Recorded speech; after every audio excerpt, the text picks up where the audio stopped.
Very good morning, students. Once again, I welcome you on my channel English Concepts by GSR. And today we will study person. What is person in English language and how many persons are there in English language? बेटा जब हम person के बारे में बात ही कर रहे हैं तो मैं बता दूं कि पर्सन इंग्लिश लैंग्वेज में कितना बड़ा रोल अदा करता है। जब आप रिपोर्टेड स्पीच पढ़ने जाते हैं तो वहाँ पर अगर आपके पास ये जानकारी नहीं कि पर्सन कौन होते हैं, कितने काइंड के होते हैं, इनका यूज क्या होता है या ये किसके आधार पर चेंज होते हैं, अगर ये सब आपको जानकारी नहीं है तो आप किसी भी दशा में डायरेक्ट इनडायरेक्ट नरेशन या रिपोर्टेड स्पीच जिस भी नाम से आप जानते हो सॉल्व नहीं कर पाएंगे। ठीक है, तो नरेशन के लिए आपको पर्सन की नॉलेज होना बहुत ज़रूरी है।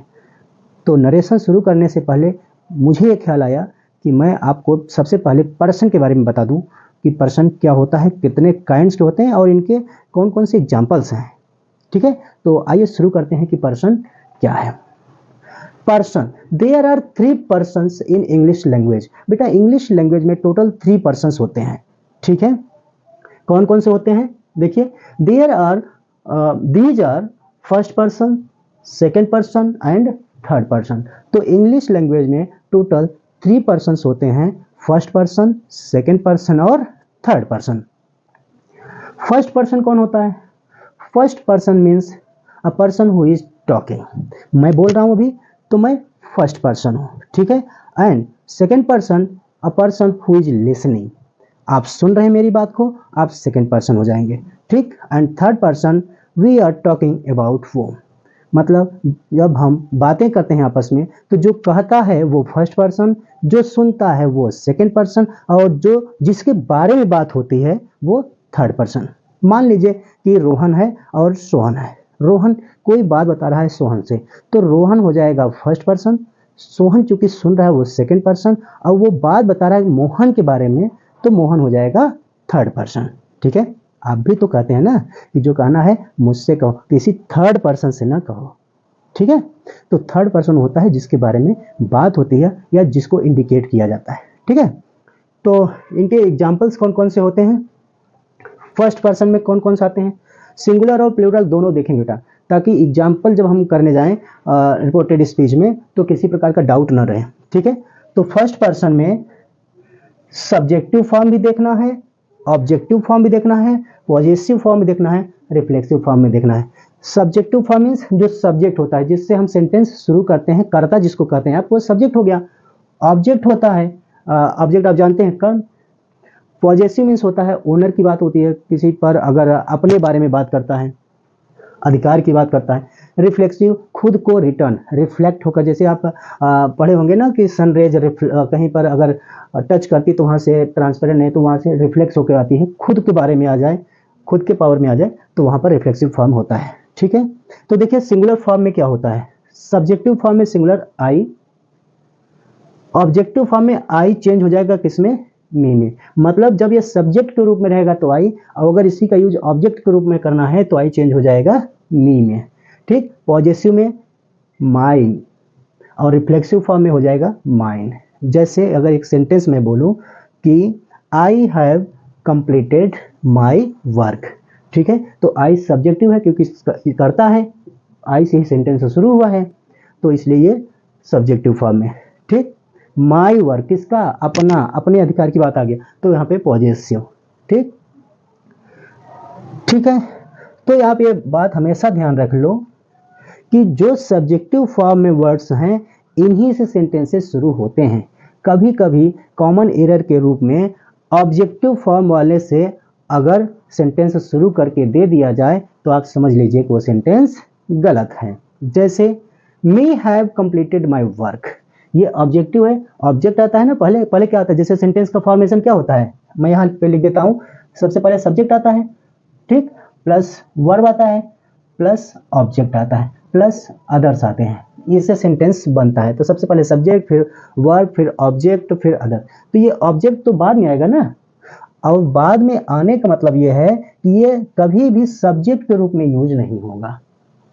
ठीक, तो ऑब्जेक्टिव फॉर्म जैसे मी है तो मी को हम शुरू नहीं करेंगे, अस है अस से शुरू नहीं करेंगे। हाँ, यू सब्जेक्टिव फॉर्म भी है, ऑब्जेक्टिव फॉर्म भी है, तो आप यू से शुरू कर सकते हैं, कोई सेंटेंस कोई एरर नहीं होगा। ठीक है, नेक्स्ट देखिए, प्लूरल आई का प्लूरल फॉर्म क्या होगा? प्लूरल मीन्स बहुवचन वी। मी का प्लूरल फॉर्म क्या होगा? अस। माई और माइन आवर्स। उसी प्रकार से अब देखिए, अब यहां पर सारी के सारी ये फर्स्ट पर्सन है। अगर मैं पूछूं आपसे कि बताओ बेटा वी कौन सा पर्सन है, तो आप क्या बताएंगे? फर्स्ट पर्सन है। अगर मैं कह दूं आपसे ये बताओ कि माई कौन सा पर्सन है, तब आप क्या बताएंगे? First person. अगर मैं ये भी पूछ दूं कि आई कौन सा पर्सन है, तो क्या बताएंगे आप? First person.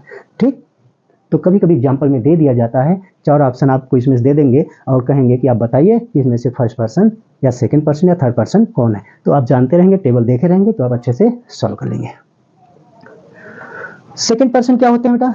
You subjective form में और ऑब्जेक्टिव फॉर्म में सेम रहता है, पॉजेसिव फॉर्म में योर्स और रिफ्लेक्सिव फॉर्म में भी योर्स। प्लूरल इसका देखिए, यू का यू ही रहेगा, यू का यू ही रहेगा, योर्स का योर हो जाएगा और योर्स का योर्स ही रहेगा। ठीक है। थर्ड पर्सन में सिंगुलर फॉर्म क्या है? He she it subjective. Objective में क्या है? Him her it, his her its possessive form. Reflexive form क्या है? His hers its. ठीक है। अब देखिए थर्ड पर्सन का प्लूरल, प्लूरल क्या है बेटा? They, them, their, theirs. Theirs क्या है? Possessive form. देयर क्या है? देयर्स क्या है? Reflexive form. और देयर क्या है? Possessive form. देम क्या है? Objective form. और दे क्या है? Subjective form. बेटा मैं एक सेंटेंस लिख रहा हूं यहां पर, आप हमें बताइए कि ये सेंटेंस सही है कि गलत है।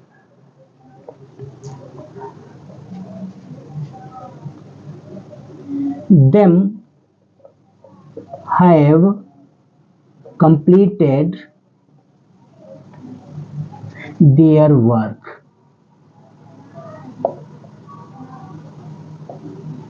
अब आप बताइए ये सेंटेंस है सही है या गलत है, राइट है या रॉन्ग है? देखिए ये सेंटेंस बेटा क्या है? रॉन्ग है। क्यों रॉन्ग है? क्योंकि ये जो देम है, ये देम है ऑब्जेक्टिव फॉर्म, मतलब ये सब यहाँ पर यूज हो गया, इसका मतलब ये सब्जेक्ट के रूप में यूज हो गया, जबकि ये सब्जेक्ट के रूप में यूज नहीं हो सकता क्योंकि ये कौन से फॉर्म में होता है? ऑब्जेक्टिव फॉर्म में। ठीक, तो इसलिए यहाँ पर देम की जगह पे क्या होना चाहिए? दे। अगर यहाँ पर दे लिख दें, क्योंकि ये सब्जेक्टिव फॉर्म है, सब्जेक्ट में कर्ता होता है, कर्ता से ही कोई सेंटेंस शुरू होता है, तो हो जाएगा they have completed their work. अब ये सेंटेंस आपका राइट हो गया। ठीक है, तो होप कि पर्सन के बारे में आप समझ गए होंगे, कौन कौन से होते हैं, इसके एग्जांपल्स कौन कौन से हैं, सिंगुलर क्या है, प्लूरल क्या है। ठीक है, इसको अच्छे से आप पढ़ लीजिए, रिवीजन कर लीजिए, नोट्स बना लीजिए, और जब हम शुरू करेंगे डायरेक्ट इनडायरेक्ट, उस समय सबसे पहले मैं आपसे पर्सन के बारे में पूछूंगा। ठीक है, अगर आपको पर्सन के बारे में जानकारी नहीं रहेगी तो आप डायरेक्ट इनडायरेक्ट फिलहाल सॉल्व नहीं कर पाएंगे। ठीक है, तो तब तक अपना बहुत ख्याल रखिए, खुश रहिए और keep on studying. Thank you.